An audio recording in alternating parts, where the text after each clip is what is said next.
Bonsoir à tous, bonsoir à toutes. Nous sommes le mardi 8 mars 2022. Vous regardez À l'air libre, la quotidienne de Mediapart. Bienvenue en cette journée internationale des droits des femmes, une émission pour se souvenir qu'il y a encore du chemin à parcourir, une émission consacrée à Éric Zemmour.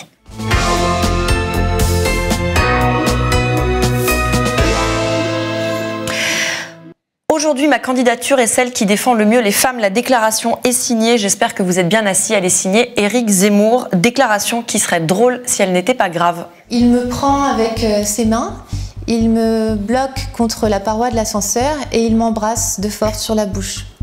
Il me dit « vous allez me remercier autrement » et en fait là il m'embrasse et il me fourre sa langue dans ma bouche. Dans le monde de ces gens-là, on se sert.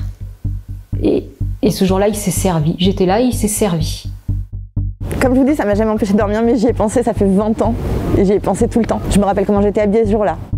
C'est un candidat à la présidentielle et moi j'estime qu'il est indigne de cette fonction. On voit bien que pour lui, les femmes ne sont pas des hommes comme les autres, ce sont des sous-hommes, ce sont des objets. Enfin, pour moi, le match, il est plié. Il y a Éric Zemmour et il y a une hôtesse d'accueil. Il n'y a pas de match, en fait. Maintenant que des femmes ont parlé, que ce soit comme si ça n'avait jamais existé, ça, je l'accepte pas. Voici donc un extrait de notre enquête vidéo à regarder en intégralité sur Mediapart. Enquête dans laquelle 8 femmes accusent Éric Zemmour de comportements problématiques et d'agressions sexuelles. Plusieurs d'entre elles parlent pour la première fois face caméra de faits présumés allant de 1999 à 2019. Cette enquête, on l'a réalisée donc avec David Perrotin, Marine Turki et Lénaïque Bredou. Salut à tous les trois. Salut. Et avec Youmni Kezouf, Bérénice Gabriel et Martin Bessin. Ensemble, on va raconter les coulisses de cette enquête, pourquoi on l'a fait, pourquoi on l'a fait maintenant, ce que ça dit de l'état de notre société et du monde politique. D'abord, évacuons la réaction de l'équipe d'Éric Zemmour, qui, je précise, n'a jamais répondu à nos questions. On y reviendra. Donc, réaction d'Éric Zemmour à notre enquête, ça va aller très très vite. Je les cite. Mediapart veut faire un coup le jour de la journée des droits de la femme en recyclant des témoignages déjà sortis l'an dernier, minables à 5 semaines du premier tour. Fin de citation. Lénaïque, David, précisons par exemple, pour commencer, ce qui est nouveau dans cette enquête.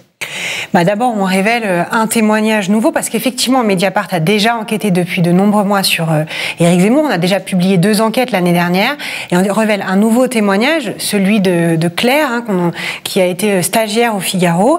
Et on révèle aussi le témoignage d'une ancienne journaliste de ce grand quotidien pour lequel Éric Zemmour a très longtemps travaillé, qui rapporte la conversation qu'elle a eue à l'époque avec Éric Zemmour, puisqu'elle avait été le voir suite au témoignage de cette stagiaire. Et puis, on raconte aussi, on fait parler en fait des femmes dont on avait déjà raconté l'histoire pour certaines et qui parlent pour la première fois face caméra. Il n'y a pas que des témoignages, on dit bien que c'est une enquête, c'est pas simplement une accumulation de prises de parole, il y a des documents, il y a des éléments matériels. Ouais, c'est ça, c'est que ce qu'essaye de faire croire l'entourage d'Éric Zemmour et Zemmour lui-même, c'est de dire c'est parole contre parole, c'est des témoignages livrés comme ça par Mediapart. Or, au-delà des témoignages, évidemment c'est des témoignages recoupés, c'est-à-dire que quand vous avez une femme qui témoigne, on va aussi vérifier on va auprès de ses proches, d'éventuels témoins ou ce qui a été dit à l'époque sur les faits, le ressenti, etc. Et puis en plus, il y a aussi un paquet de documents, c'est-à-dire qu'on a le journal intime d'une des femmes qui témoignent, on a un texto d'Éric Zemmour qui a été constaté par huissier. Donc voilà, c'est pas seulement parole contre parole, c'est une enquête qui a duré des mois avec beaucoup de recoupements. Sur le timing, Marine, pourquoi est-ce qu'on sort cette enquête à 5 semaines de la présidentielle, comme nous le reproche l'équipe d'Éric Zemmour ? Alors il faut préciser que ces enquêtes, on le dit souvent, elles sont très très longues à réaliser. Ça prend du temps de convaincre les gens de parler, de recouper les témoignages et ensuite de soumettre tous ces éléments à Éric Zemmour. Le premier témoignage qu'on a eu, on l'a eu en décembre 2018. Donc ça remonte à déjà très longtemps. Il a fallu le temps pour justement convaincre les gens de parler. À l'époque, c'était pas possible de publier l'enquête. Beaucoup de gens ne voulaient pas s'exprimer. Soit parce qu'elles sont issues de milieux qui en fait sont favorables à Éric Zemmour, des milieux plutôt de droite ou d'extrême droite, où la parole est difficile à formuler ou à être entendue, soit parce qu'elles avaient peur, parce qu'elles étaient journalistes, apprentis journalistes, ou on va revenir là-dessus, mais hôtesse d'accueil, maquilleuse, intermittente, et que donc avec ces statuts de précarité, elles avaient peur finalement des conséquences de l'enquête. Donc on l'a dit, effectivement, on a mis du temps ensuite à travailler. On était en mesure l'année dernière, en avril et au mois de mai, de publier 2 volets d'enquête. Et puis là, on vient de le dire, on a eu du nouveau, et c'est pour ça qu'on est en mesure de publier cette enquête. Alors pourquoi maintenant ? Il n'y a jamais de bon moment pour publier ces enquêtes. On nous fait souvent le reproche, mais on est à 1 an de telle élection élections. Ah mais on est dans les élections régionales. Ah mais on est à un moment où, comme par hasard, il annonce sa candidature l'année dernière au printemps et vous sortez cette enquête. C'est jamais le bon moment. Écoutez, beaucoup de fans d'Éric Zemmour ou autres, de publier ces enquêtes. Nous, on estime que ça nourrit la conversation démocratique, que ce sont des faits d'intérêt public et que les citoyens qui vont voter dans un mois ont droit de savoir en fait qui est Éric Zemmour, l'un des candidats à la présidentielle. Et puis, il faut le dire aussi, ces femmes avec qui on est en contact depuis plusieurs mois, elles nous ont dit que la candidature d'Éric Zemmour, se présentant comme le défenseur des femmes, a déclenché en elles une volonté de parler et de donner leur version. D'ailleurs, c'est le cas très souvent dans les enquêtes sur les violences et sexuelles. C'est pas du tout une spécialité dans le cas d'Éric Zemmour, mais on le voit à toutes les étapes qui nous ont conduits à pouvoir publier ces enquêtes. Prenons l'exemple, par exemple, du témoignage de Gaëlle L'Enfant, conseillère d'opposition à Aix-en-Provence, conseillère municipale à Aix-en-Provence, qui, c'est à la suite d'avoir vu une affiche d'Éric Zemmour avant même qu'il soit candidat, mais dans le cadre de la préparation de sa candidature, qu'elle s'est décidée, que ça a déclenché son envie de témoigner sur Facebook. C'est ce qu'elle avait expliqué à l'époque. Et évidemment, la candidature ensuite d'Éric Zemmour, sa très forte visibilité médiatique, la mise en avant de ses sondages, etc. Enfin, tout le récit médiatique qui a été construit autour de sa candidature a évidemment choqué une grande partie des femmes que nous avons interrogées. D'autant que les propos d'Éric Zemmour sur les femmes, c'est quelqu'un qui a beaucoup écrit et parlé sur les femmes et donné sa vision de la société et des rapports hommes-femmes. C'est toujours aussi la contradiction entre les propos publics de quelqu'un, ce qu'il défend, ce qu'il est censé incarner, et la réalité de son comportement, du moins tel qu'elle le rapporte, qui déclenche ces prises de parole. C'est vraiment, encore une fois, là aussi quelque chose qu'on retrouve très souvent.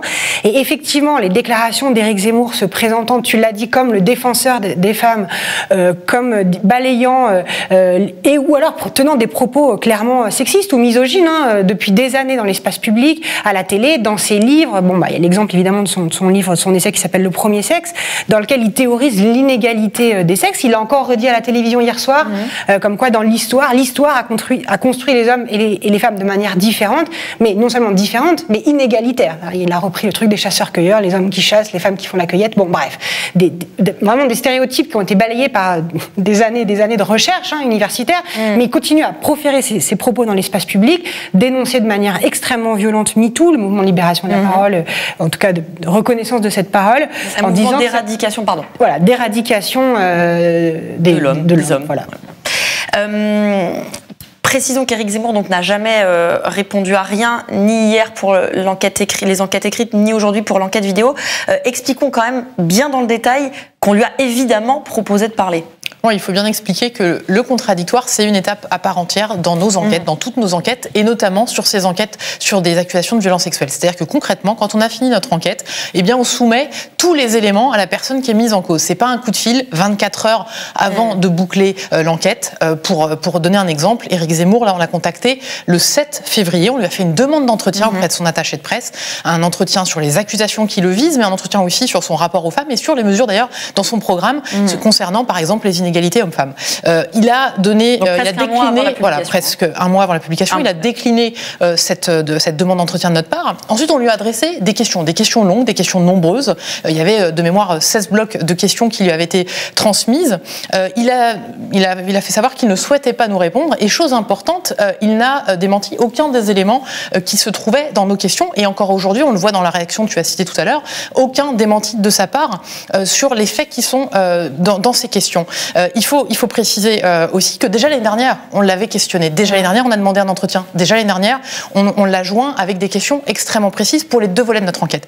Donc, ce que je veux dire par là, c'est que si aujourd'hui, il n'y a pas de réponse d'Éric Zemmour dans notre enquête, c'est parce qu'il n'a pas souhaité faire un quelconque commentaire, ni lui, ni son équipe de campagne, ni son avocat qu'on a également sollicité.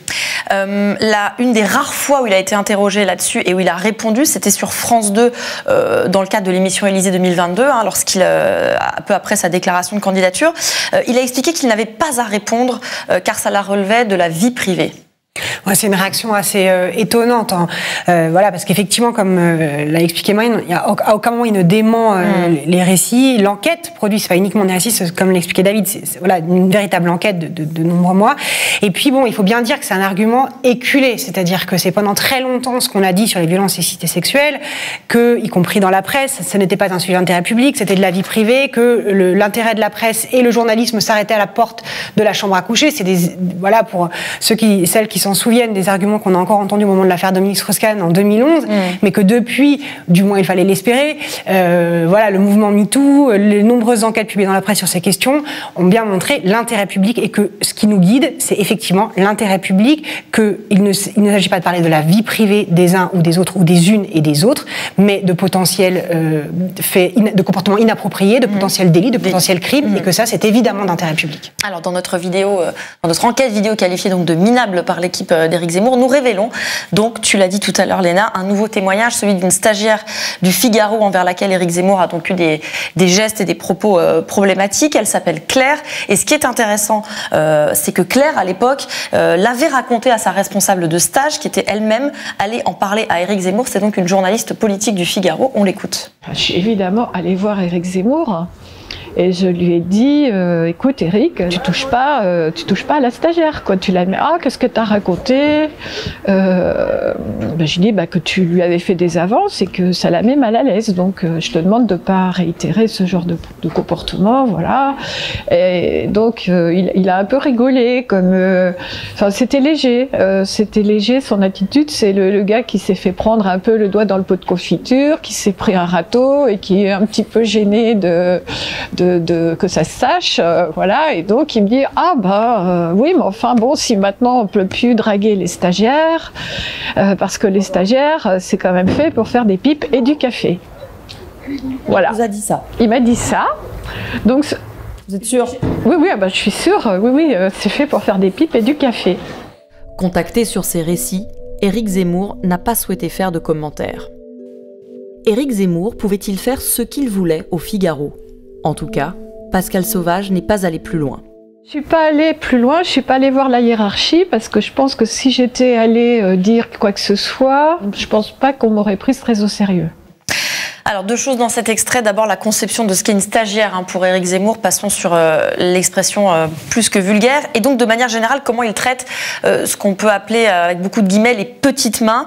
C'est ça que montre notre enquête, en fait. C'est qu'il s'attaque rarement à quelqu'un qui est sur un même pied d'égalité ou dans une entreprise, par exemple. Oui, on retrouve vraiment à chaque fois d'un côté Éric Zemmour, un journaliste star au Figaro depuis de longues années, établi au statut de pouvoir, et puis de l'autre côté, des personnes qui sont soit stagiaires, soit apprentis journalistes en début de carrière, en statut CDD ou précaire, ou alors des intermittentes du spectacle, des maquilleuses, des hôtesses d'accueil. Donc là encore, des personnes qui sont hiérarchiquement inférieures et qui, en fait, ne pouvaient pas parler de manière totalement libre sans penser qu'il y aurait des conséquences, en fait, sur leur carrière de journaliste, ou leur carrière tout simplement au sein d'une chaîne de télévision. Donc on voit que ce qui traverse en fait ces témoignages, c'est la question de l'abus de pouvoir. C'est la question de l'usage que fait Éric Zemmour, qui a un statut encore une fois de pouvoir, un statut social supérieur hiérarchiquement par rapport à ces femmes. Et ce qui traverse ces témoignages, c'est aussi finalement la manière dont, selon elles sont traitées comme des objets, comme quelque chose qui finalement lui serait dû à lui, journaliste de pouvoir.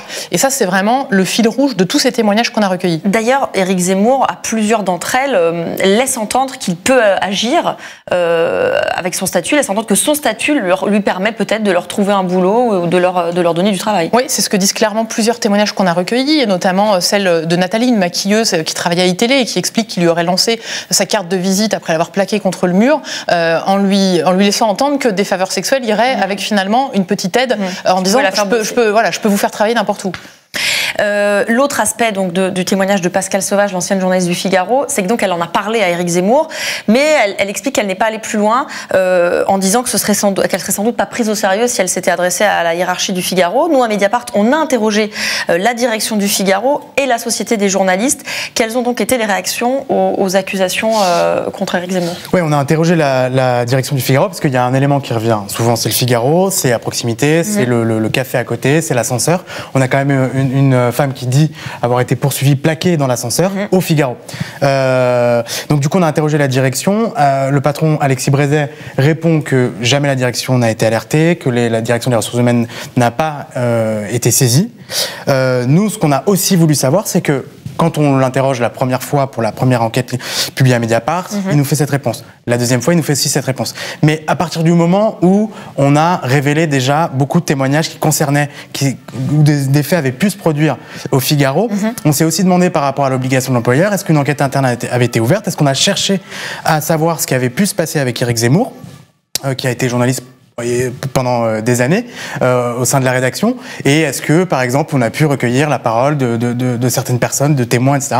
Or on sait que ça n'a pas été le cas. Il nous a confirmé qu'il n'y avait aucun doute, en tout cas sur le Figaro et Éric Zemmour. Et Éric Zemmour n'a pas été convoqué par la direction pour une explication ou autre? Des rumeurs ont laissé dire qu'il avait été convoqué, et ça on a eu un démenti ferme d'Alexis Brézet. Il n'a même pas, j'ai envie de dire, été convoqué pour des éclaircissements. Et la Société des journalistes, donc qui sont les représentants des journalistes au sein d'une rédaction qui veille à la bonne déontologie de leur journal, etc. Est-ce que la Société des journalistes a réagi? Alors paradoxalement, en fait, c'est la seule instance du Figaro à avoir réagi, puisque à l'époque où on a publié notre première enquête au printemps 2021, la SDJ avait demandé un rendez-vous avec Alexis Brézet, donc le patron de la rédaction, pour à la fois évoquer le fait qu'à l'époque, il était à la fois journaliste, Éric Zemmour était à la fois journaliste du Figaro et potentiel putatif candidat à la présidentielle, ce qui posait quand même un problème de conflit d'intérêts, et sur le fait les accusations de violence sexiste et sexuelle. En fait, c'est le seul cadre dans lequel cette affaire a été évoquée à notre connaissance du monde. Donc, dans notre enquête, les femmes que nous avons interrogées soulignent bien sûr le caractère non consenti, mais aussi très soudain des agissements présumés d'Éric Zemmour, comme Séverine et Gaëlle L'Enfant. Quand on embrasse quelqu'un de force alors qu'elle a clairement dit non, c'est une agression sexuelle. Et ça, je pense que c'est important d'arrêter d'entretenir l'ambiguïté pour minimiser les faits. Je veux dire aussi à tous ceux qui me disent que quand même je fais beaucoup d'histoires pour un baiser volé, que c'est pas un baiser volé en fait. Un baiser volé, c'est un truc un peu romantique quand l'autre vous a donné des signes et que peut-être il y a un prémisse de quelque chose. C'était pas ça du tout. C'était pas ça du tout. J'étais juste une serpillière sur laquelle on s'essuie les pieds, c'est tout. Peut-être l'occasion à nouveau d'un peu de pédagogie. Je me tourne vers toi, Léna, notre gender editor, tu es responsable des questions liées au genre et aux violences sexistes et sexuelles, sur l'importance en fait des mots choisis pour décrire des faits. En fait, c'est crucial pour savoir de quoi on parle. Par exemple, tout à l'heure, on parlait de vie privée ou intérêt public. C'est exactement la même chose dont il s'agit ici. C'est-à-dire que si on parle de baiser volé ou d'une simple main aux fesses, ou voilà, souvent on entend ces choses. Alors oui, c'était pas grand-chose, c'était de la drague lourde, par exemple. Ça, on entend aussi parfois. Ou alors oui, c'était une blague un peu déplacée. Enfin voilà. En fait, en réalité, on minimise les faits, on minimise un comportement qui peut avoir des conséquences. C'est d'ailleurs ce que les femmes racontent, que ça les a hantées, que même des choses qui peuvent paraître minimes, en tout cas qui sont souvent présentées comme telles, sont vécues de manière difficile, que c'est des choses qui marquent. Par exemple, dans le cadre de l'enquête, on a très souvent des très jeunes femmes qui sont en début de carrière et qui du coup reçoivent le signal, c'est ce qu'elles nous ont raconté, que en fait, être une femme dans le monde du travail, ça veut dire s'exposer à des propos à connotation sexuelle, à des allusions sexuelles, et que du coup, ça les conditionne dans la manière dont elles s'interviennent dans l'espace public, dans la manière dont elles investissent leur travail, leur profession, et que ça, c'est problématique. Et c'est pour ça que nous, journalistes, on a aussi cette responsabilité toute particulière de nommer ces comportements de manière pertinente. Marine ? Ouais, je voudrais ajouter que si justement certaines ont dit cette fois-ci je témoigne face caméra pour vous à Mediapart, c'est aussi parce qu'elles ont eu l'impression au moment de la publication des témoignages l'année dernière dans notre article qu'il y a eu une minimisation des faits qu'elles dénonçaient, où il y a eu carrément un silence assourdissant. C'est-à-dire qu'en fait il a été très peu questionné, Éric Zemmour, au début de sa campagne en septembre-octobre quand il n'était pas encore candidat déclaré. Il a fait des tonnes d'émissions sans être questionné, et encore hier soir on l'a dit sur LCI dans Face aux Françaises, il n'est pas questionné sur les accusations. Donc c'est parce qu'elles ont eu l'impression que tout ça finalement était banalisé, minimisé et vu comme une espèce de fatalité, bah oui c'est Éric Zemmour, l'auteur du premier sexe, donc évidemment voilà, qu'elles ont décidé de témoigner dans le détail, et c'est aussi dans le détail que se trouve la subtilité de ces témoignages et les conséquences. L'une d'elles dit, je m'en souviens encore 20 ans après. Donc je crois que c'est important de rappeler cet élément. Pour le dire clairement, c'est pas parce qu'il n'y a pas de viol dans ces histoires que ce n'est pas grave ce qu'a pu faire Éric Zemmour à ces femmes. Oui, bien entendu, et on voit d'ailleurs dans plein d'autres affaires que du harcèlement sexuel sur des années peut être extrêmement destructeur aussi, ou une agression sexuelle dans un contexte où elles ont été tétanisées, et elles n'ont pas pu répliquer parce qu'elles ont un homme de pouvoir face à elles. Donc oser parler, ce n'est jamais simple. Ça a pris d'ailleurs beaucoup de temps pour cette enquête. Gaëlle L'Enfant est la première donc à l'avoir fait. C'était sur Facebook au printemps 2021. Conséquence, des menaces. Les menaces de mort, c'était on va venir te pendre, sale féministe. Je suis allée voir la police et j'ai porté plainte, même si ce n'était que des écrits et qu'on peut supposer que les gens derrière leurs écrans ne pensent pas véritablement ce qu'ils écrivent, c'est quand même très violent. Et puis il y a quand même un risque. Moi j'ai une enfant. Voilà, alors Gaëlle L'Enfant nous a aussi dit que si c'était à refaire, elle le referait. Donc on peut saluer son courage malgré les menaces. Et je précise qu'une enquête est en cours au parquet d'Aix-en-Provence qui nous indique que des pistes sont en cours d'exploitation pour identifier les auteurs des messages. Précisons que d'autres femmes avaient envisagé de témoigner et ne l'ont finalement pas fait. Oui, c'est vrai qu'on a recueilli un certain nombre d'autres témoignages au fil des mois et certaines n'ont pas accepté de témoigner face caméra, justement pour les raisons qu'on vient d'indiquer, c'est-à-dire la peur des menaces, la peur du cyberharcèlement, parce qu'encore une fois, Éric Zemmour n'est pas un homme politique comme un autre, c'est un candidat d'extrême droite et on a vu, d'ailleurs au moment où on était en plein dans nos tournages, on a vu le meeting de Villepinte, il y a eu un certain nombre de violences de groupuscules d'extrême droite dans le cadre du meeting avec des gens d'SOS Racisme qui ont été agressés.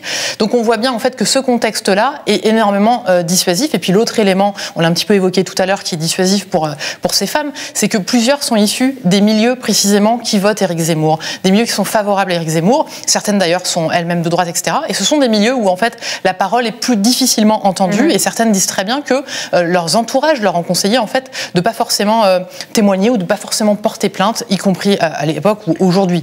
Alors les plaintes, on va y venir. Par exemple, dans notre enquête, il y a le témoignage de Marie qui s'exprimait donc sous couvert d'anonymat avec un prénom d'emprunt dans l'enquête écrite, dont on a répercuté le verbatim, mais qui n'a pas souhaité répondre, y compris de façon anonyme, en fait, avec la caméra. Ouais, c'est ça. C'est que donc il y a, je pense, la crainte de l'image, mais il y a aussi le fait que c'est ce que disait Marine, c'est-à-dire que vous êtes journaliste, vous bossez dans un milieu médiatique assez clos, c'est un petit milieu, et donc du coup il y a cette idée que on va être grillé, qu'on peut pas se risquer à attaquer Zemmour, que c'est un petit milieu, donc on va savoir que vous avez parlé. Donc il y a cette idée-là. Puis après il y a ce que dit en ce moment cette époque, c'est-à-dire que vous avez Éric Zemmour qui était journaliste, qui est rapidement devenu candidat à la présidentielle, et il y a ce que ça dit symboliquement pour certaines personnes, c'est-à-dire on peut pas s'attaquer à un candidat à la présidentielle. Il y a cette idée de dangerosité.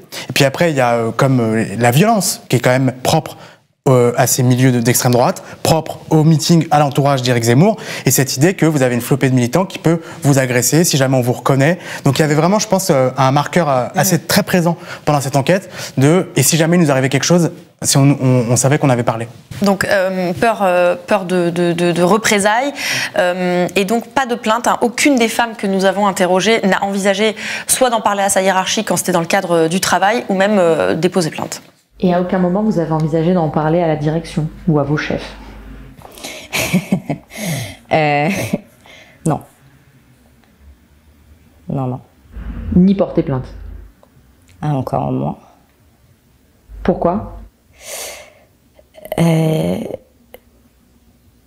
que ça se pose même pas comme question. C'est même pas réel, en fait. Enfin, pour moi, le match, il est plié. Il y a Éric Zemmour et il y a une hôtesse d'accueil. Il n'y a pas de match, en fait. D'un point de vue purement pratique, c'est beaucoup plus simple de se séparer d'une hôtesse qui, d'ailleurs, travaille pour une société de prestataires, donc qui ne sera pas virée, en réalité, que de se séparer d'un mec qui fait des records d'audience avec une émission. Il n'y a pas de débat. Aucune des 8 femmes que nous avons rencontrées n'a déposé plainte contre Éric Zemmour. Toutes nous ont fait la même réponse que Célia. J'appelle mes amis assez vite qui me disent de laisser tomber. Et je laisse tomber parce que à l'époque, il n'y a rien à faire. Quand vous dites laisser tomber, ça veut dire qu'on vous conseille de ne pas porter plainte ou vous ne vous posez pas la question? Alors à l'époque, on ne se pose même pas la question de porter plainte. À l'époque, ce ne sont pas des faits pour lesquels on porte plainte. enfin, je pensais. En fait, c'est une agression sexuelle, mais je ne le sais pas. Je savais que j'avais été claire dans mon refus et qu'il m'avait embrassée de force. Je savais que j'étais fondée à en parler à la direction parce que c'était pas quelque chose qui était censé se produire pendant mon stage et aussi à la police. Voilà comment je ressentais les choses. Mais ses parents et son petit ami de l'époque la dissuadent d'en parler. Mon petit ami, comme mes parents, ont eu le même raisonnement qui consistait à me faire réfléchir au fait que ça allait être ma parole contre la parole d'Éric Zemmour, que j'étais une jeune stagiaire que personne ne connaissait, que lui était une personnalité publique et que non seulement probablement je n'allais pas être crue et que ça pouvait me faire du mal en fait. Ça risquait de me coller à la peau, que je pouvais peut-être me griller dans le métier que j'aspirais de faire. Et c'est vrai que je pense que malheureusement ils avaient raison. Vous voyez, vous, aller au commissariat et dire en 2005 en plus, hein, et dire il y a un journaliste là qui m'a embrassé de force à l'université d'été du PS. Non mais vous voyez vraiment faire ça? Imaginez une seconde la réaction des policiers. Il y a déjà sur les plaintes pour viol, il y a déjà un nombre de plaintes qui sont classées sans suite absolument hallucinant. Aucune plainte donc et pas non plus d'enquête ouverte par la justice. Pourquoi ? Oui, alors on a vérifié, aucune enquête n'a été ouverte. La justice ne s'est pas saisie des faits qu'on a révélés l'année dernière, alors même que certains, a priori, ne sont pas prescrits, alors même que 2 d'entre elles témoignaient sous leur nom et leur prénom, donc elles étaient identifiables par la justice. Ce que plusieurs sources judiciaires nous ont indiqué, c'est qu'il y a une sorte de règle tacite. On estime que, enfin, la justice estime que les victimes présumées qui sont en fait majeures pourraient tout à fait saisir la justice, porter plainte, et que si elles ne le font pas, c'est qu'elles ne souhaitent pas que ce soit judiciarisé, et que la justice se saisit plutôt des dossiers dans lesquels on peut retrouver des victimes potentielles qui seraient mineures en fait, et qui n'auraient pas eu en fait toute l'opportunité de pouvoir saisir la justice, et donc la justice s'en saisit elle-même. Mais on le voit très bien dans ces témoignages en fait. Beaucoup disent 73% des plaintes sont classées sans suite dans les affaires de violences sexuelles. Donc à quoi va servir ma plainte? On m'a dissuadé dans ma famille. Quelles vont être les conséquences dans mon travail? Donc peut-être que si la justice se saisissait et les sollicitait elle-même pour pouvoir témoigner, peut-être que ce serait intéressant d'éclaircir un certain nombre de points. Et encore une fois, plusieurs témoignages sont a priori pas prescrits. À tous les trois, qu'est-ce qui a été le plus difficile dans cette enquête? La peur. La peur dont on a déjà parlé, c'est-à-dire rarement dans une enquête, c'est souvent les femmes qui témoignent dans les affaires de violence sexuelle. Je dis les femmes, parfois ce sont des garçons, les victimes évidemment, mais évoquent toujours cette peur. Là, dans les récits, dans la manière, dans leurs hésitations, dans leurs refus parfois, on avait un niveau de peur, je ne sais pas comment le dire autrement, que moi j'ai rarement rencontré. Une peur de se faire harceler, une peur des conséquences, des représailles, une peur physique, ce qui est rare en fait. Avoir peur physiquement de témoigner, c'est pas quelque chose qu'on rencontre aussi fréquemment, qui est lié évidemment à la violence des militants autour d'Éric Zemmour, à la violence de ses propos aussi sûrement, et aussi, Marine et David l'ont évoqué, mais aussi au fait que pendant des années et des années et des années, malgré les révélations, malgré les témoignages, malgré les propos, malgré les condamnations en justice sur d'autres sujets, la position d'Éric Zemmour n'a fait que se renforcer, notamment auprès de ses employeurs, Le Figaro et iTélé puis CNews. Devenu CNews. Ouais. Oui. Non, juste pour ajouter que je pense que donc il y a la peur, mais enfin en fait c'est pour casser l'idée. Il y a cette idée qui revient souvent dans ce genre d'enquête, mais particulièrement avec l'entourage d'Éric Zemmour, c'est cette idée de c'est une cabale, c'est une stratégie à la veille de la campagne. En fait, si les gens se rendaient compte les difficultés que c'est pour les femmes de témoigner, les avoir mises devant une caméra, le nombre de fois où en gros on se dit non, et même nous on porte une responsabilité, on se dit mais est-ce que c'est effectivement dangereux pour elle? Parce qu'évidemment un journaliste a envie de publier des faits, de révéler, etc. Mais il y avait cette idée de oui, effectivement il y a des éléments objectifs qui montrent qu'elles peuvent être en danger si elles témoignent, qu'évidemment on essaie de minimiser, mais le nombre de fois où il y a des gens qui se sont désistés, puis qui se sont dit non mais c'est pas possible, vu le silence médiatique, personne n'en parle et les candidats on dit rien, donc je veux témoigner. Et en fait, c'est vraiment, il y a une peur et puis il y a un doute qui est très présent tout le temps, quoi.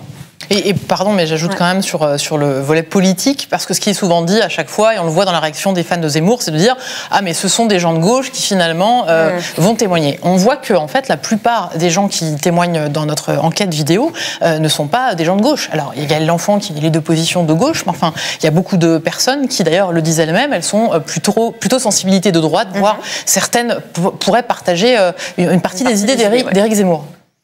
Alors hier, Éric Zemmour était dans l'émission Face aux Françaises sur LCI, tu l'as évoqué Marine, pas une question sur les accusations qui le visent et cette déclaration à propos des violences commises contre les femmes. D'abord, vous avez raison sur un point, c'est absolument impardonnable et injustifiable et scandaleux.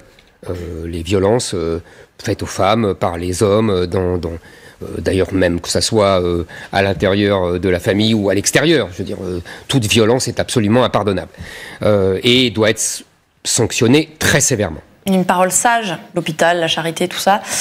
Qu'est-ce que ça vous inspire ? Je crois qu'il a un petit peu mis de l'eau dans son vin hier soir parce qu'il voit bien que finalement son positionnement ouvertement sexiste atteint un peu ses limites parce qu'aujourd'hui on exhume, les journalistes exhument évidemment ses écrits, ses déclarations publiques. Il n'a eu de cesse de répéter qu'il n'y avait pas en fait de problème de harcèlement du côté du patriarcat blanc pour reprendre ses propos, mais plutôt du côté des quartiers. C'est un peu tout son discours. Et on voit aujourd'hui qu'il a pu constater les limites de ce discours-là et aujourd'hui d'ailleurs en ce jour de 8 mars, journée des droits des femmes, il est plutôt mal à l'aise sur le sujet, mal à l'aise aussi parce qu'il y a peu de femmes en avant dans sa campagne, en dehors de Marion Maréchal qui l'a rejoint là dimanche. C'est quand même une équipe très masculine. Donc on voit que hier il a visiblement essayé d'ouvrir une brèche là-dessus. Mais c'est évidemment choquant de l'entendre dire ça dans la mesure où il n'a démenti aucun des éléments qui se trouvent dans notre enquête et qu'il n'a souhaité répondre sur aucun élément de son rapport aux femmes, des accusations qu'il vise et même de son programme concernant en fait les inégalités hommes-femmes. Et d'ailleurs dans le reste de l'émission hier soir, il était quand même en train de nous expliquer qu'il n'y avait pas vraiment de problème du côté des inégalités hommes-femmes et que ça allait se résoudre naturellement et que s'il y en avait, c'est parce que les femmes finalement choisissaient des métiers qui étaient plus précaires, moins bien rémunérés et puis elles choisissaient aussi des mi-temps pour pouvoir élever leurs enfants. Donc c'est quand même ce discours qui est bien ancré dans son programme, dans son idéologie et qui est ressorti aussi hier soir dans l'émission. Non, c'est juste, c'est quand même un cas vraiment atypique d'un homme qui a théorisé le sexisme et la prédation civilisée vers les femmes, qui ne veut plus qu'on le ramène à ses écrits et qui veut dissocier l'homme de l'artiste, quoi, ou de l'écrivain. C'est un homme qui est accusé par plusieurs femmes, notamment d'agression sexuelle, et qui ne répond pas, mais qui ne dément pas. Et c'est un homme qui, candidat à la présidentielle, se dit premier protecteur des femmes. Donc c'est vrai que c'est assez particulier. Par ailleurs, c'est d'autant plus insupportable, disons-le clairement, que le seul discours qu'il a de lutte contre les violences sexuelles consiste à cibler une partie de la population, et disons-le encore clairement, il ne cible que des étrangers, jeunes, essentiellement musulmans, pour dire qu'ils sont les auteurs de violences sexuelles en France.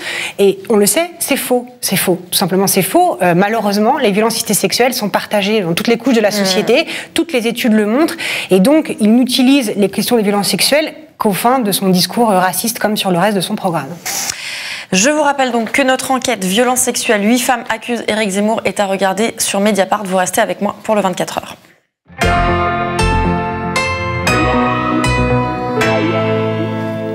À lire sur Mediapart depuis 24 heures, François Bonnet qui est toujours à Lviv en Ukraine. Il s'est rendu à un checkpoint de cette ville de l'Ouest éloignée des combats, mais où les civils participent activement avec l'armée de réserve à l'organisation de la défense de la ville. Mathieu Dejean a lui interviewé le philosophe Étienne Balibar, pour qui le pacifisme n'est pas une option. Face à ce qu'il qualifie de guerre européenne, Balibar ne voit d'autre issue pour faire reculer Poutine que l'aide à la résistance du peuple ukrainien. Enfin, Camille Polony s'est intéressée aux sanctions imposées à la Russie, aux États-Unis comme en Europe.